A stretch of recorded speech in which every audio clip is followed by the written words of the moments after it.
네, 이제 오늘 주시는 말씀을 나누겠는데요. 오늘 주시는 말씀은 절기설교 오늘도 하지 않고요. 우리가 계속해서 보는 히브리서 강해를 나누겠습니다. 히브리서 7장 20절 말씀 보겠습니다.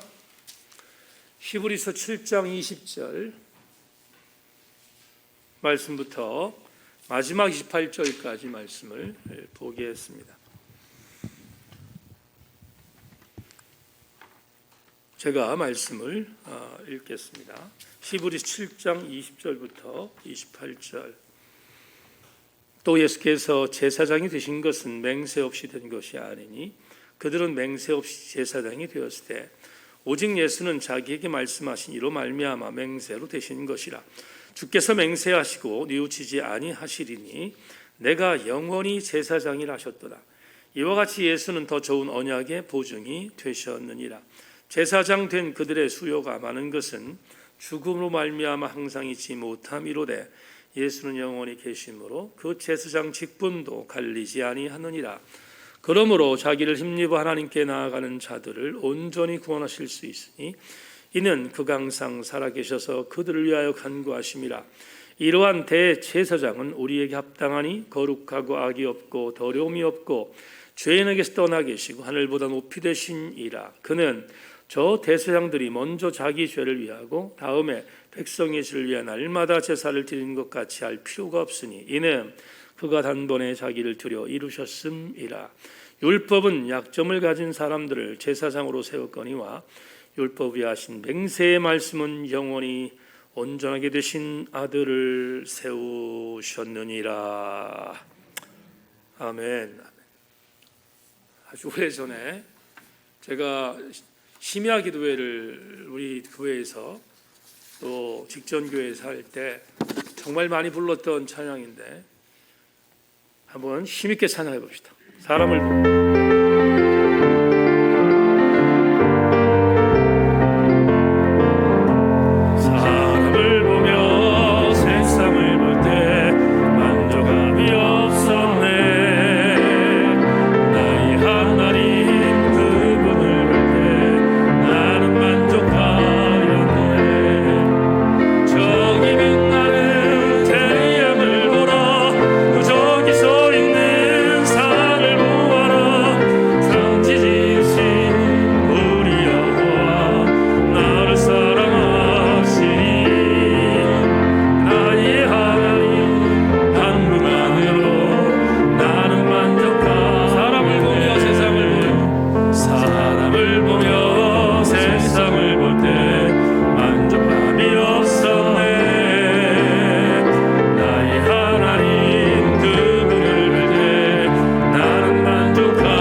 아멘.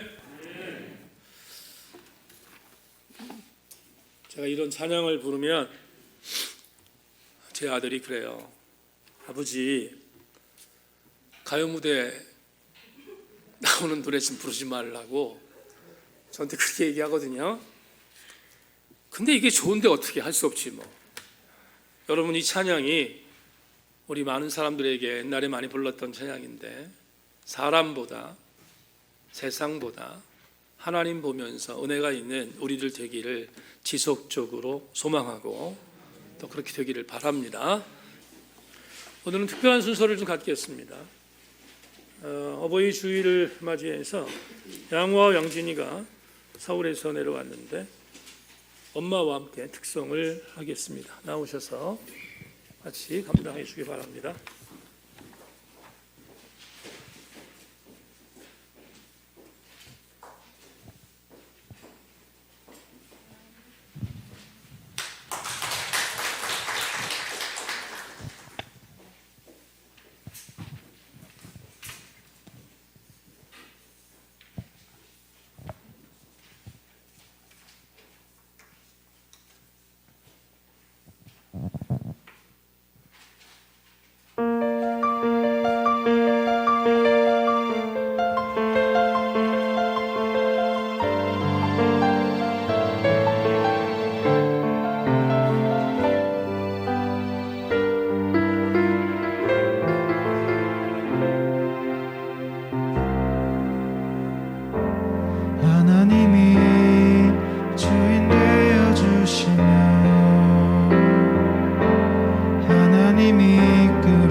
다시 한번 격려하는 박수 한번 하겠습니다.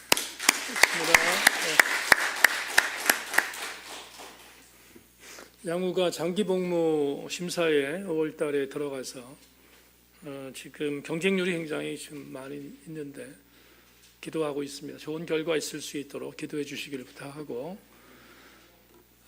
오늘 좋은 그런 찬양도 함께 나눠주셔서 감사합니다. 권수준 집사가 저하고 다시 한번 쓸 거예요. 한번 광야에서라는 찬양을 함께 나눌 건데, 그때도 오늘처럼 열광의 박수를 보내주시기를 부탁합니다. 기도하죠. 하나님 감사합니다. 사랑하는 귀한 교우들과 오늘 어버이 주일을 맞이해서 함께 예배를 드리고 있습니다. 우리 교회의 부모님들 모두가 건강하게 하여 주옵소서. 그리고 저들 모두가 행복할 수 있도록 인도해 주시기를 원합니다. 하나님의 은혜 안에 우리를 거하게 만드시는 역동적인 은혜를 기대하고 달려가겠사오니 하나님 축복하시고, 오늘 찬양한 권집사님 가정에 하나님의 은혜가 넘쳐나게 하시고, 양우에게 좋은 결과 임하게 하시고, 양진이도 승리하게 하여 주시옵소서. 하나님의 선한 도움을 믿고 감사드리며 예수 그리스도의 이름으로 기도합니다. 아멘. 반주자 어디 갔어요? 어디 사라졌어? 예, 끝나고 나서 반주자 들어오면 준비한 찬양 하나 드리겠습니다. 자, 오늘 여러분과 함께 주부에 있는 그대로 이탈하지 마십시다, 이런 제목을 갖고 절기이긴 하지만 강해 설교로 말씀의 은혜를 나누겠습니다. 여러분 말씀이 잘 들려져서 가슴에 새기고 돌아가시기를 주의 이름으로 소망합니다. 1980년, 그러니까 지금으로부터 42년 전에 저는 인천의 인하대학교 사범대학 부속고등학교를 졸업했습니다. 42년이 되었습니다. 2012년, 지금부터 10년 전에 고등학교 동문회에서 동문연감을 출간해서 저에게 보내주었습니다. 보내준 동문연감들을 훑어보다가 정말로 세월이 많이 흘렀구나 하는 그런 생각을 했습니다. 제가 어디 모임에 가거나 그러면 요 근래는 제 선배들보다는 후배가 훨씬 많습니다. 제가 6회 졸업생인데 고등학교 동창회를 저는 참석하진 못하지만 동창회를 가면 저희 졸업생들은 지금 고문입니다. 그래서 그만큼 세월이 많이 흘렀다는 생각이 들 정도로 고등학교의 추억들은 아련합니다. 보내준 연감에서 동기동창생들의 근황들을 쭉 사진과 이름들과 현황들을 훑어보았습니다. 훑어보다가 동기동창생들이 열심히 살고 있구나 하는 생각을 했습니다.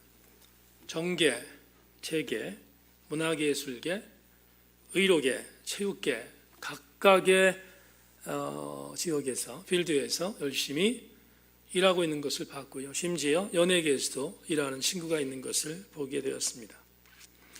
그리고 저처럼 종교계에서 또 사역하고 있는 동기동창생들이 많이 있음도 보았습니다. 우스갯소리지만 제 동기동창생들 중에 스님들이 있습니다.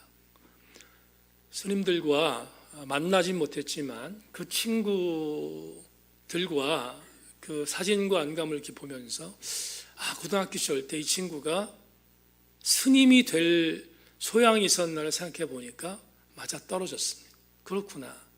불교적인 영성을 갖고 절에 열심히 다니던 친구들 결국 스님이 되었던 것을 보면서 저는 동종업계의 사람은 아니지만 여하튼 간에 친구의 스님 된 것을 보며 많은 생각이 지나쳤음을 알게 됩니다. 10년 전 연감입니다. 그런데 동문연감을 보다가 또 하나 놀라운 사실을 발견했습니다.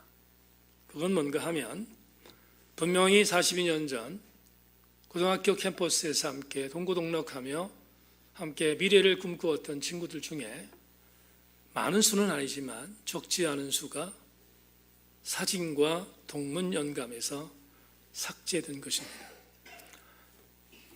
세상을 떠났기 때문입니다. 여러분 10년 전이면 제 나이 52, 지천명의 나이를 간 넘긴 나이인데 52에 제 동기들 중에 세상을 떠난 친구들이 있는 것을 보고 씁쓸했습니다. 그리고 안타까웠습니다.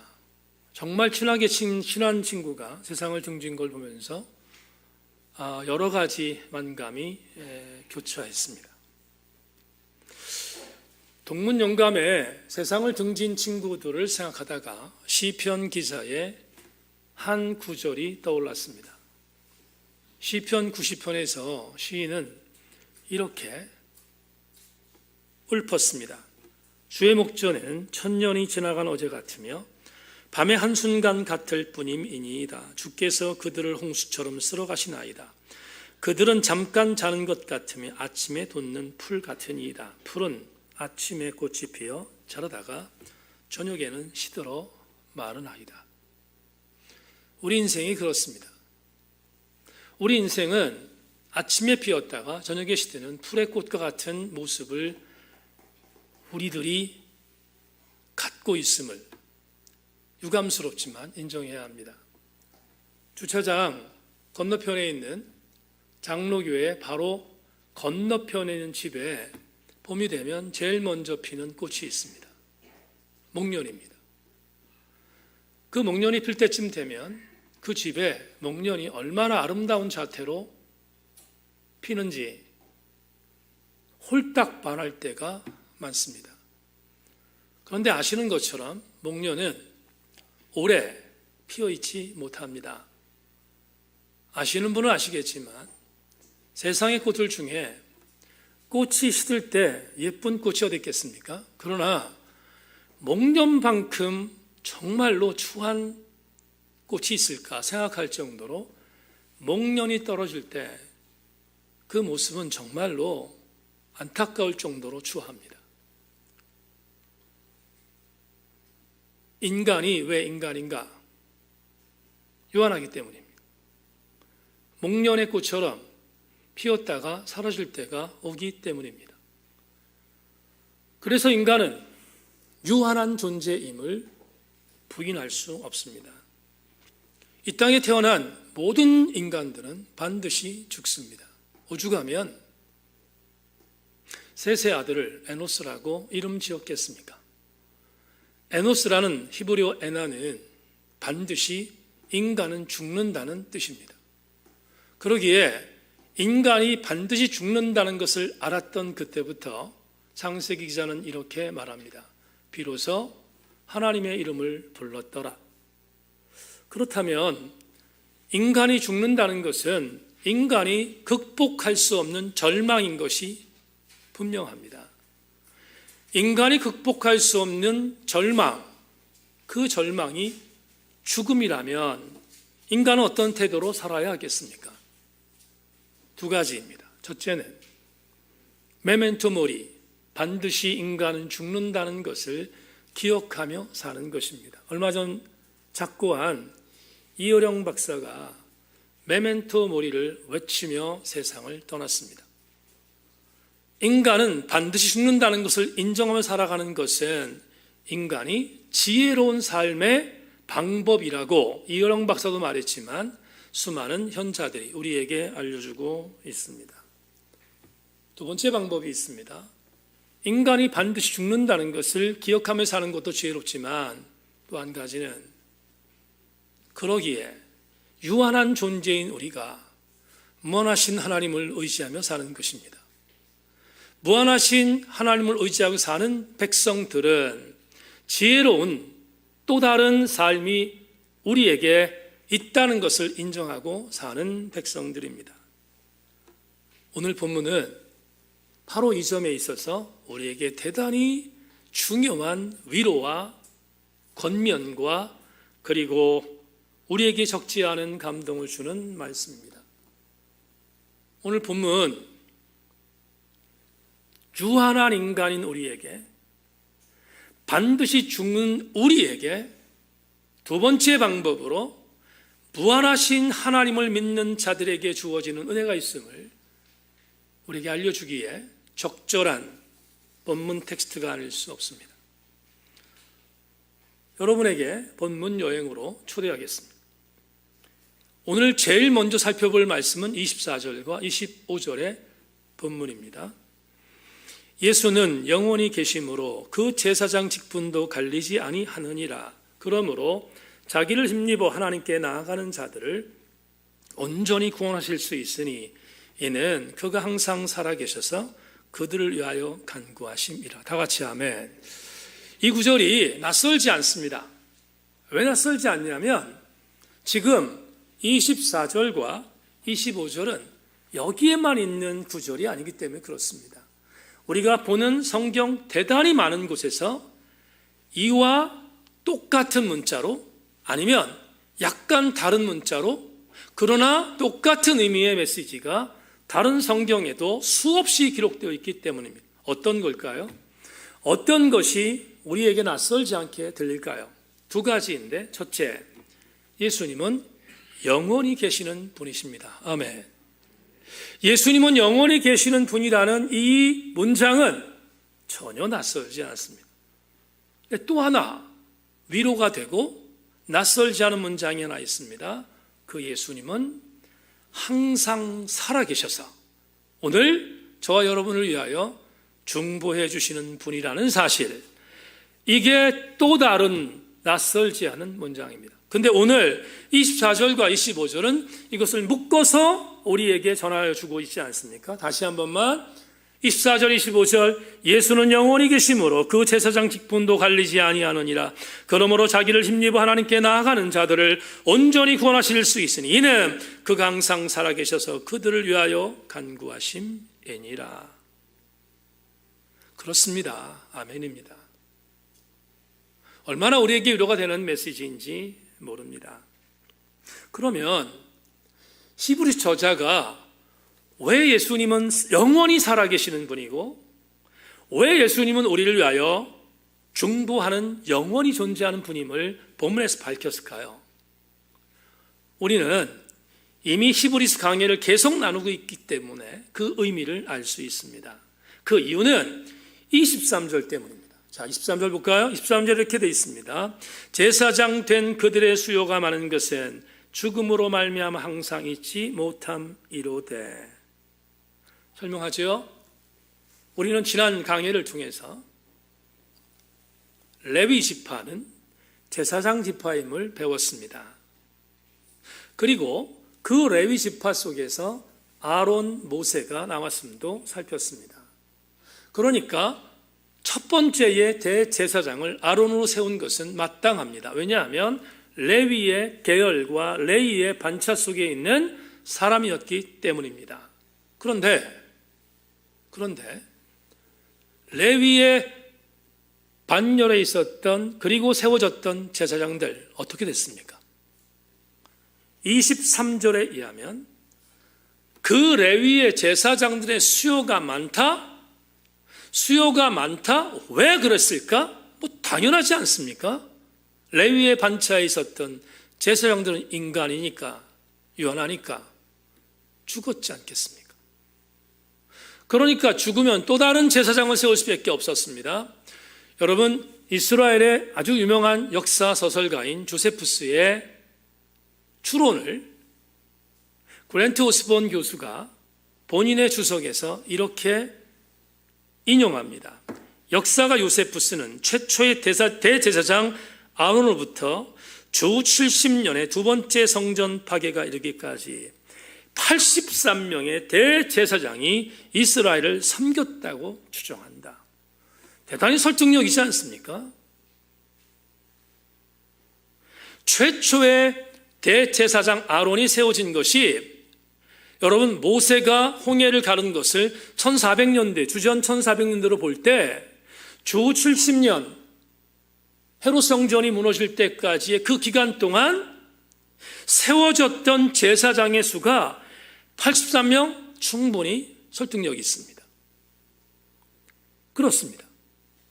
83명 정도의 제사장이 세워졌다가 쓰러지고 세워졌다가 쓰러지고 세워졌다 쓰러졌음을 역사가 조세푸스는 말하고 있습니다. 왜? 그들은 인간이니까. 살았다가 죽었으니까. 무슨 말씀을 드리려고 하지요? 제사장들은 왔다가 가는 존재입니다. 유한한 존재이니까. 그래서 영원하지 않은 제사장들이 세워진 것을 안타깝게 여겼던 하나님은 대체적 제사장을 성별하셨습니다. 그는 족보가 없었습니다. 부모가 없었습니다.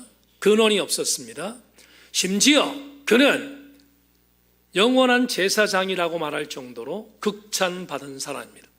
누구였습니까? 우리 이미 살폈잖아요. 누구였습니까? 멜기세덱입니다. 멜기세덱은 하나님과 닮은, 예수님과 닮은 유일한 제사장임을 히브리서 저자가 줄곧 이야기하고 있습니다. 그러니까 멜기세덱이라고 하는 이 사람을 등장시킨 이유는 완전하지 않은 레위의 계열에서 세워진 제사장들, 그 제사장들의 불완전함, 왔다가 다시 가는 그 불완전함에 대한 부분에 대체적 제사장으로 세우기 위하여 멜기세덱을 소개했다고 했습니다. 그런데 지난주에, 그리고 지난주에 2주 동안 여러분에게 무엇을 제가 말했습니까? 아무리 그래도 멜기세덱도 예수님과는 비교될 수 없다. 왜? 멜기세덱은 창세기와 시편과 그리고 오늘 본문 히브리서 이 세 군데에만 등장합니다. 이 말은 무슨 말인가 하면 멜기세덱도 역시 유한한 존재임을 말하고 있습니다. 세 번밖에 등장하지 않는다는 것은 멜기세덱의 반차가 영원하다고 볼 수 없는 것입니다. 성경은 멜기세덱의 반차가 영원하다고 말하지만 깊이 들어가면, 아니 히브리서 본문을 깊이 들어가 보면 멜기세덱의 반차가 영원한 것이 아니라 멜기세덱의 반차를 닮았던 예수님의 반차가 영원한 거예요. 예수 그리스도가 영원한 것이지 멜기세덱이 영원한 것이 아님을 우리는 2주의 지난 강의를 통하여 살펴보았습니다.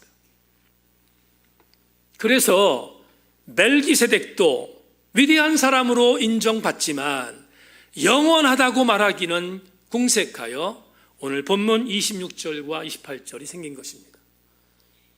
멜기세덱을 또다시 대체할, 이번에는 불완전한 제사장이 아닌 완전한 제사장이 소개됩니다. 그 소개된 제사장을 26절, 27절, 28절에서 이렇게 히브리서 저자는 소개합니다.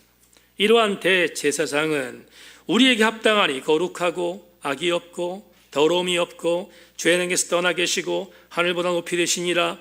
그는 저 대제사장들이 먼저 자기 죄를 위하고 다음에 백성의 죄를 위하여 날마다 제사를 드린 것 같이 할 필요가 없으니 이는 그가 단번에 자기를 드려 이루셨습니다. 율법은 약점을 가진 사람들을 제사장으로 세웠거니와 율법 위에 하신 맹세의 말씀은 영원히 온전하게 되신, 따라합시다, 아들을, 따라합니다, 아들을 어떻게 했어요?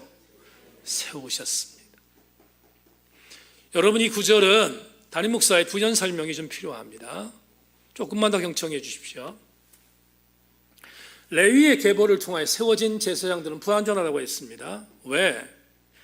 조금 전에 말씀드린 것처럼 이들은 세워졌다가 죽습니다. 그것도 불안하지만 또 한 가지 불안함이 있었습니다. 레위기서를 보면, 아니 출애굽까지 포함해서 출애굽기와 레위기를 보면 레위 반차의 제사장들이 했던 일들이 소개됩니다. 어떤 일입니까? 제사장들 중에 한 명을 대제사장으로 세웁니다. 이 사람은 인간입니다. 그런데 이스라엘을 신앙 공동체가 죄를 진 것을 용서받을 방법을 하나님이 제시하셨습니다. 어떻게?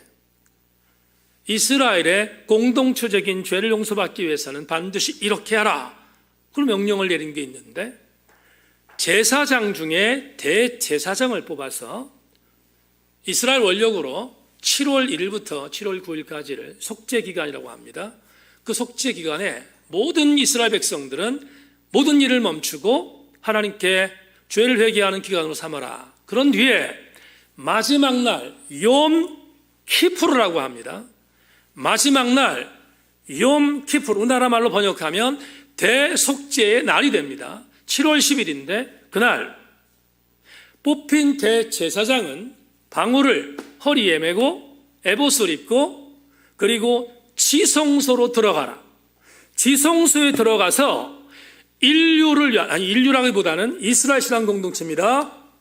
이스라엘 신앙 공동체가 지었던 1년의 죄를 용서받기 위해서 제사를 드려야 한다. 그런데 방어를 왜 다는가? 이유가 있습니다.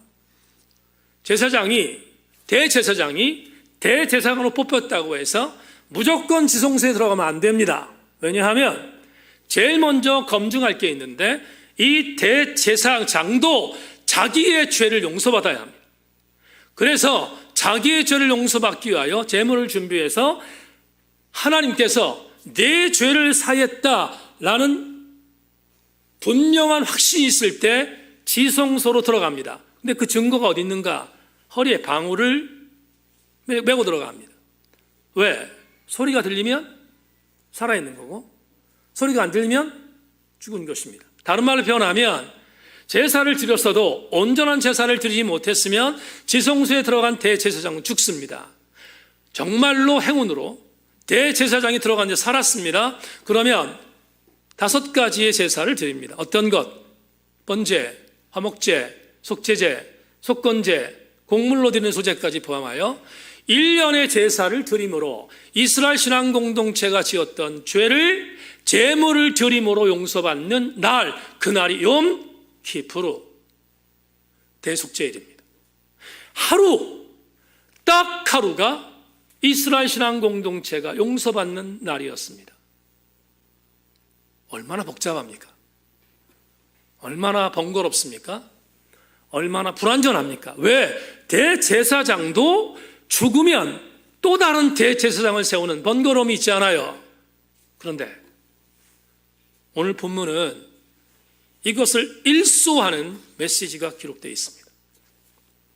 3가지의 구조를 여러분에게 소개해드리겠습니다. 먼저 27절입니다. 본문 히브리서 7장 27절. 그는 저 대제사장들이 먼저 자기 죄를 위하고 다음에 백성의 죄를 위한 날마다 제사를 드리는 것 같이 할 필요가 없으니 이는 그가 단번에 자기를 드려 이루셨습니다.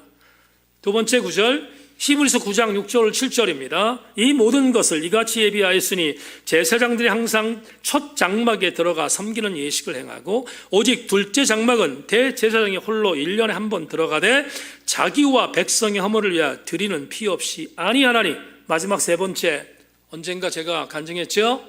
이강동 목사 회심했던 말씀 히브리서 9장 12절 염소와 송아지 필요하지 아니하고 오직 자기의 피로 영원한 속죄를 두사 단번에 성소에 들어가셨느니라. 종합하면 이런 결론이 나옵니다. 여러분, 주님은 대제사장으로서 구약 성경의 레위의 반차의 제사장들과는 달랐습니다. 왜? 그분이 단 한 번 지성소에 들어가신 사건이 있는데 그 사건이 십자가 사건입니다. 십자가의 사건에 들어가셔서 당신 스스로가 직접 제물이 되셨습니다. 그리고 십자가에 못 박혀 돌아가셨습니다. 그것을 통하여 인류는 구원받습니다. 인류가 구원받은 이후부터 예수 그리스도를 믿는 백성들은 다시는 지성소에 들어가지 않아도 될 수 있도록 예수 그리스도께서 십자가에 못 박혀 돌아가시는 그날 헤롯의 성전의 위에서부터 밑에까지 휘장이 찢어졌습니다. 열렸습니다. 다시는 제사장들이 드리는 제사가 필요 없다는 단 한 번의 제사를 통하여 예수 그리스도의 십자가의 사건을 통하여 저와 여러분들이 구원받은 것이 아니겠습니까? 이것이 오늘 우리에게 주는 본문입니다. 그래서 시작하는 20절부터 22절까지의 본문에서 이렇게 말하고 있습니다. 또 예수께서 제사장이 되신 것은 맹세 없이 된 것이 아니니 그들은 맹세 없이 제사장이 되었을 때 오직 예수는 자기에게 말씀하신 이로 말미암아 맹세로 되신 것이라. 주께서 맹세하시고 뉘우치지 아니하시리니 내가 영원히 제사장이라 하셨도다. 이와 같이 예수는 더 좋은 언약의 보증이 되셨느니라. 사랑하는 교우 여러분, 예수님은 스스로 하나님의 은혜로 인하여 제사장이 되신 분입니다. 영원한 제사장이 되셨습니다. 그러므로 인간의 어떠한 조건을 갖고 제사장이 되지 않으므로 그분이 행하셨던 십자가의 사건은 저와 여러분들을 단 한 번의 제사로 구원받게 만든 강력한 은혜임을 히브리서 저자는 우리에게 오늘 제시하고 있습니다. 그렇다면 마지막으로 왜 이런 은혜와 이런 감동의 메시지를 오늘 본문에 제시하고 있습니까? 답을 말하는 것은 어렵지 않습니다. 우리 이미 지난 강해를 들었기 때문입니다. 왜 본문에서 예수께서 이렇게 강력한 권면과 위로의 말씀을 제시하고 있습니까? 이유가 뭡니까? 답은 간단합니다. 여러분, 히브리서의 이 설교문을 누가 듣고 있다고 했습니까? 수신이 누굽니까? 독자가 누굽니까? 유대 율법주의로 돌아갈 거를 고민하고 있는 배교의 위험성 있는 자라고 말씀드렸습니다. 그렇지요? 배교의 위험 있는 자들이 이 설교를 지금 듣고 있다 했습니다. 다시 오늘 본문과 결부하여 이 바보 같은 자들이 예수님이 단 한 번 지성소에 들어가심으로 다른 어떤 제사도 필요 없이 당신의 몸을 십자가에 못 박혀 돌아가셨음에도 불구하고 1년에 한 번 대제사장이 지성소로 들어가 너의 죄를 용서하는 그때 그 과기로 돌아가려는 어리석은 배교자들에게 돌아가지 말라는 것입니다. 돌아가면 안 된다는 거예요. 그 어리석은 일을 하지 말라는 거예요. 그래서 오늘 본문에서 히브리서 저자는 예수 그리스도를 동원하여 분명히 말합니다. 그분이 우리의 죄를 위하여 단 한 번의 제사를 드림으로 우리를 구원한 존재임을 본문을 통하여 우리에게 제시하고 있습니다. 여기까지 오늘 본문을 해석했습니다. 그렇다면 이제 이 본문을 통하여 여러분에게 드리는 오늘 설교의 레마를 받아야겠습니다. 설교 준비하다가 절절한 은혜를 받았던 레마를 여러분과 함께 자막으로 보겠습니다. 오늘 어버이 주일 나오신 교우 여러분, 본문을 통하여 우리에게 주신 하나님의 은혜는 이것입니다. 가장 완벽하신 제사장인 주 예수 그리스도의 은혜에서 이탈하지 않기를 바랍니다. 영원한 제사장이신 예수 그리스도의 은혜에서 떨어져 나가지 않기를 주님의 이름으로 축원합니다. 우리 개신교를 있게 만들었던 위대한 교부신학자 어거스틴이 있습니다. 이 어거스틴은 젊은 시절 방탕하게 살았습니다. 어머니가 신실한 크리스천임에도 불구하고 어머니의 기도와는 상관없이 방탕하게 살았습니다. 막 살았습니다. 그래서 젊은 시절 사생아까지 출산시켰습니다. 하나님 앞에 범죄였습니다. 그런데 어거스틴은 굉장히 공부를 많이 한 사람입니다. 똑똑한 사람이었습니다. 그러다 보니 그런 지성적인 신앙에 대해서 굉장히 많이 갈구했던 사람입니다. 기독교를 갖고 만족할 수 없었습니다. 어느 날 갑자기 선악이원론이라고 하는 지성적 철학을 담고 있는 마니교가 눈에 들어왔습니다. 마니교의 이원론, 어거스틴이 홀딱 빠졌습니다. 이게 정답일 거야. 그래서 마니교도가 되었습니다. 마니교도에서 흠뻑 탐닉하며 마니교를 추종했지만 어느 날 갑자기 마니교가 틈새가 있음을 발견했습니다. 선악이원론이 인간에게 맞지 않다는 사실을 알게 되었습니다. 그리고 다시 갈등하기 시작했습니다. 방황하기 시작했습니다. 어머니 모니카는 아들이 돌아올 수 있도록 지속적으로 기도했습니다. 그런데 어거스틴이 활동하던 그 시대에 황금의 입을 가진 사람이라는 이름을 가질 정도로 정말로 감동적인 설교를 행하는 설교가 한 사람이 있었습니다. 밀라노의 교부였던 암브로시우스라는 사람입니다. 암브로시우스의 설교를 우연히 듣게 되었습니다. 건조하지 않았습니다. 이론적이지 않았습니다. 암브로시게스의 설교는 예수 그리스도의 십자가의 온전한 설교였습니다. 그게 어거신을 때렸습니다. 암브로시의 설교를 들으면서 내가 이전에 들었던 건조했던 설교, 무미했던 설교, 이론적인 설교가 아닌 예수 그리스도의 감동의 설교를 들었습니다. 그리고 그는 그곳에서 암브로시우스의 설교를 들으며 회심의 첫 번째 발걸음을 띄었습니다. 그리고 서재에 들어가서 내가 여태까지 탐닉했던 만이교, 그리고 이원론적 철학, 이런 모든 것들이 잘못된 것을 알고 갈등하며 하나님의 은혜가 무엇인가를 생각하는 어느 한 서재에서 소리가 들립니다. 톨레레게라는 말씀이 들렸어요. 근데 이 톨레레게는 라틴어 말은 자기의 서재 밖에 있었던 정원에서 돌아다니면서 산책할 때 들렸던 소리였습니다. 그런데 그 소리가 서재에 들어왔는데도 계속 들립니다. 톨레레게. 번역하면 책을 들고 읽어라, 책을 들고 읽어라는 뜻이었습니다. 어거스틴이 무슨 소리인가, 이게 조명이 아닌가 생각이 들고 서재에서 자기가 들고 있었던 성경을 들었습니다. 로마서 13장 13절에 펴졌습니다. 밤에와 같이 방탕하지 말라, 낮에와 같이 단정하라는 말씀이 그를 때렸습니다. 그리고 그는 그 말씀에 곧부러져서 하나님의 사람으로 회심했습니다. 회심한 뒤 우리 안수 집사님들이 숙제로 읽었던 그 유명한 자매록 더 컴패션이라는 고백록이라는 책을 저술했습니다. 이 고백록은 고전이지만 우리 기독교 신앙을 갖고 있는 사람들에게 정말로 중요한 책이 아닐 수 없습니다. 프롤로그에 어거스틴이 자기가 예수 그리스도에게 돌아와서 얻었던 은혜를 이렇게 씁니다. 이제 주님께서 지으신 만물 중에 한 줌의 흙에 불과하며 죄로 말미암아 죽을 수밖에 없고 교만으로 가득 찬 이 인간의 입술을 열어 감히 주님을 찬양하러 갑니다. 당신의 피조물이며 미천한 이 인간이 찬양하라 합니다.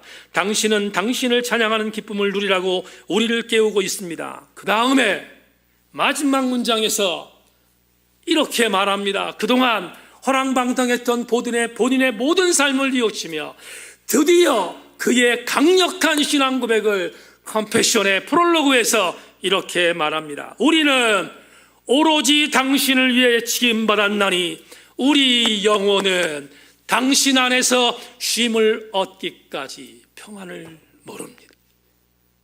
무슨 말인지 아십니까? 이탈해서 살았더니 이거저거를 찾았더니 아무리 찾아도 진짜 하나님의 은혜를 발견할 수 없었다는 것입니다. 그런데 어거스틴이 뭐라고 말합니까? 어시 말합니다. 내가 비로소 주님 안에 들어왔더니 그때 진짜로 평강을 얻었습니다. 사랑하는 교우 여러분, 은혜에서 이탈하지 않기를 소망합니다. 우리 주 예수 그리스도의 은혜에서 벗어나지 않기를 주의 이름으로 축원합니다. 누가복음 10장에 예수께서 나사로의 집에 신방했습니다. 너희 동생들이 기뻤습니다. 너희 동생들이 예수님이 오신 것을 알고 지극정성으로 모셨습니다. 언니였던 마르다는 부엌으로 나가서 최선을 다하여 음식을 장만합니다. 그런데 동생이었던 마리아는 꼼짝하지 않습니다. 마르다가 화났습니다. 주님, 동생에 명하여 나를 돕게 달라고 말씀해 달라고까지 말합니다. 그때 주님께서 마르다의 말을 묵살합니다. 그리고 이렇게 말합니다. 마르다야, 내 동생은 가장 좋은 것을 선택했다. 그 가장 좋은 게 뭘까? 누가복음 10장 38절 39절. 그들이 길 갈 때에 예수께서 한 마을에 들어가시매 마르다라 이름하는 한 여자가 자기 집으로 영접하더라. 그에게 마리아라는 동생이 있어 주의 발치에 앉아 주의 말씀을 듣더니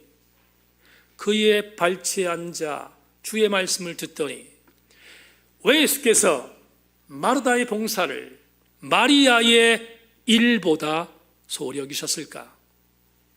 주의 발치에 앉아 앉아라는 헬라어 파라카디조는 우리나라 말로 번역하면 가장 가까운 지근거리에 있었다라는 뜻입니다.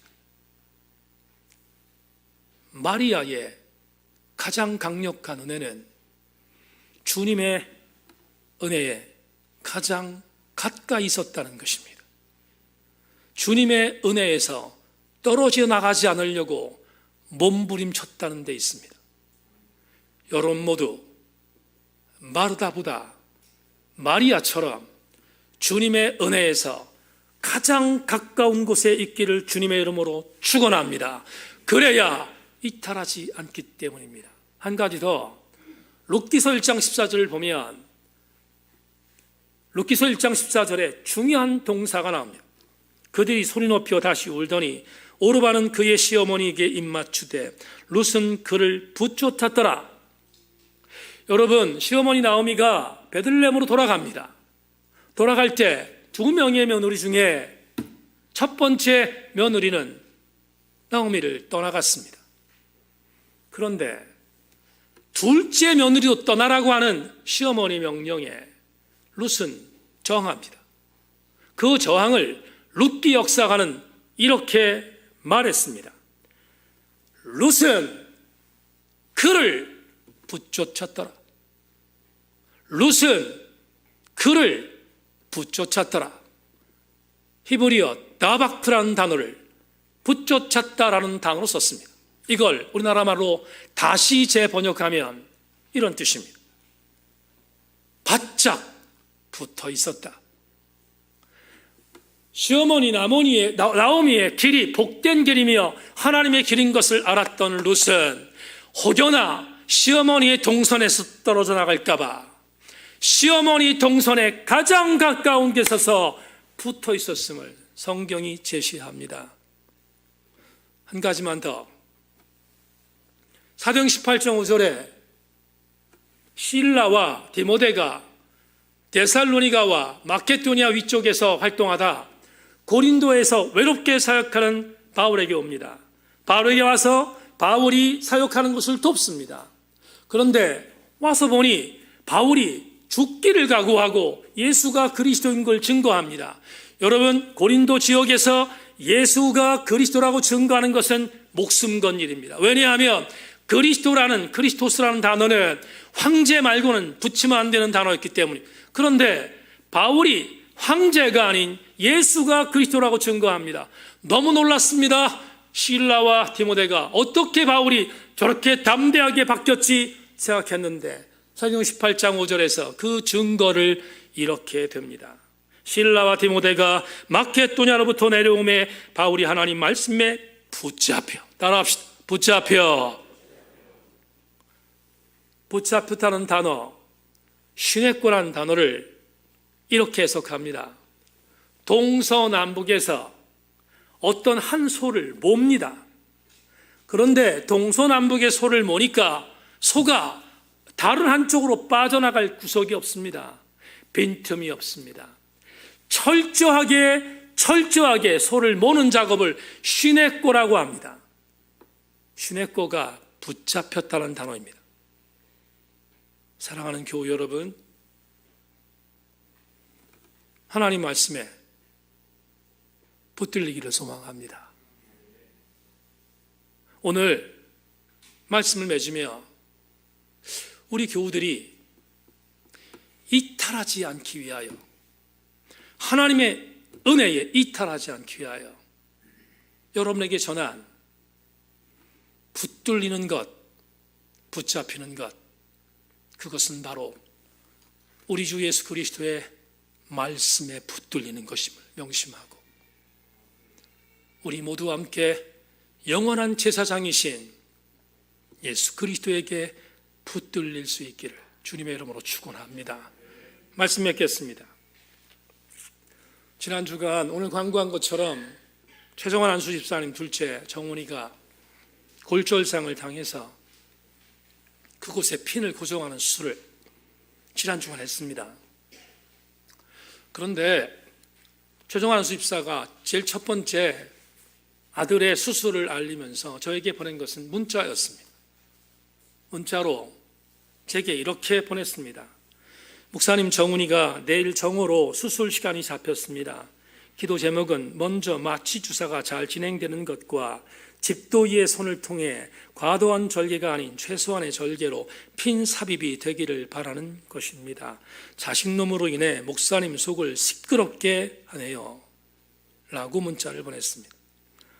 정신이 바짝 들었던 제가 최정환 안수집사에게 전화를 걸었습니다. 상태를 알아보기 위해서였습니다. 이 문자와 더불어 둘째 아들의 상태를 저에게 전해주는 전화기 건너편에서 제게 들려오는 최정환 안수집사의 중보 요청은 문자와 달랐습니다. 어떻게 달랐을까?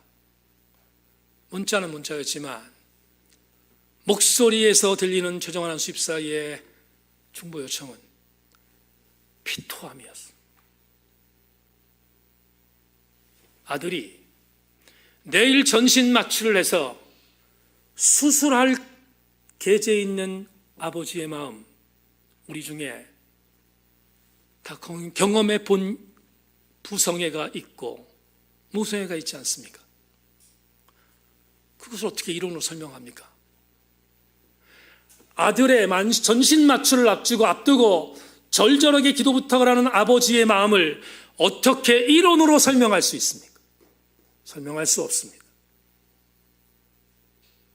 설명할 수 없었지만 저도 아버지인지라 정말 세밀하게 기도했습니다. 설교를 마무리하며 이렇게 질문해 보겠습니다. 사랑하는 교우 여러분, 자식들 앞에서 여러분들은 어떤 마음으로 자식을 사랑합니까? 아낌없이 내 전부를 들여 사랑하지 않습니까? 그렇다면 이것을 아십니까? 예수님은 하나님의 아들이셨습니다. 그런데 그 아들을 죽여야 했던 하나님의 마음을, 아버지의 마음을 아십니까? 우리가 내 자식을 사랑했다면 하나님도 당신의 독생성자 아들을 사랑하지 않았겠습니까? 한 가지만, 은혜에 이탈하지 않는 것은 하나님께 효도하는 것입니다. 예수 그리스도의 은혜에서 떨어져 나가지 않는 것은 하나님께 효도하는 일입니다.